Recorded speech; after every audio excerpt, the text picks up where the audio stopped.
e algo que vocês, a esta altura do campeonato, já entenderam, é que não vão aprender nada sem estudar. Aí já fechamos. Isso aqui, os alunos da Universidade Federal Fluminense já descobriram que o famoso download, que é colocar o livro embaixo do braço, não opera. Não tem download de conhecimento. Tem que ler, tem que estudar. Então, este camarada que dizem que vive num mundo da lua, num mundo que não é o mundo da realidade, trabalha com os dados da realidade. Trabalha com 5 milhões de seres humanos que foram dizimados a partir do funcionamento de um sistema de controle social.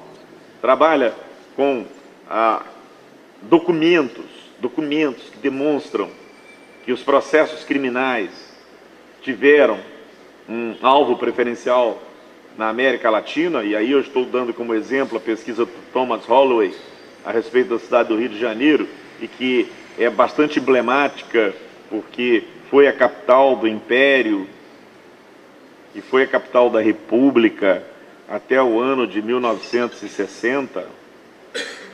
Portanto, era o centro político.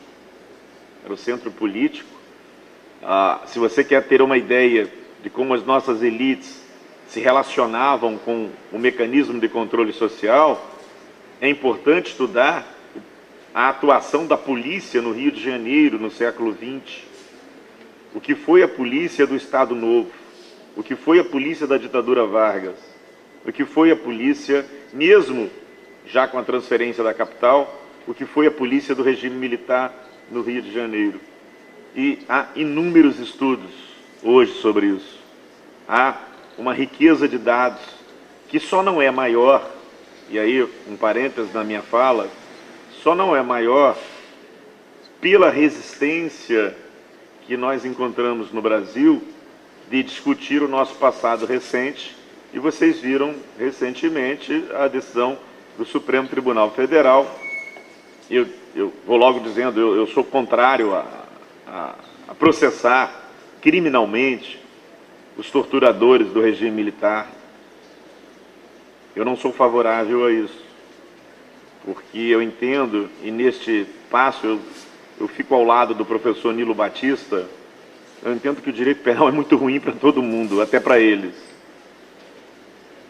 E que há algum efeito do tempo que nós não podemos deixar de considerar no campo da repressão penal, do controle social punitivo.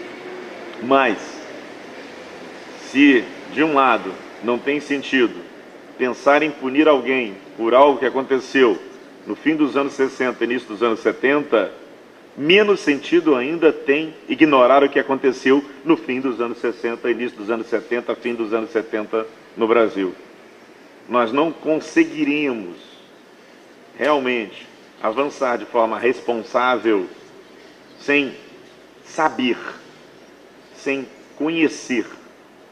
E todo saber envolve um compreender, não é só uma questão de acesso à realidade, de saber que João foi sequestrado e morto no quartel da Polícia do Exército na Barão de Mesquita, mas é de entender aquela dinâmica no autoritarismo político da época, para que não se reproduza aquilo, não mais com a capa do autoritarismo político de um regime militar ou de um ditador carismático, mas sob as formas pelas quais isso aparece hoje entre nós, que é um autoritarismo societal.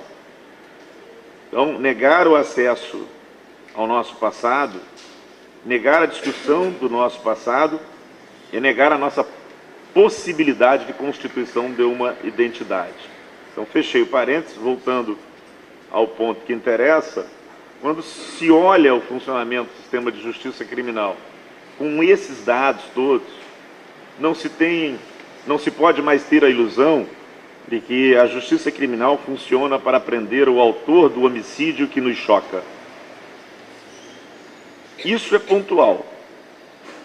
O distanciamento nos leva a entender que a justiça criminal, quase sempre, é um instrumento político poderosíssimo de controle social de grandes segmentos da sociedade que estão em desvantagem na luta política.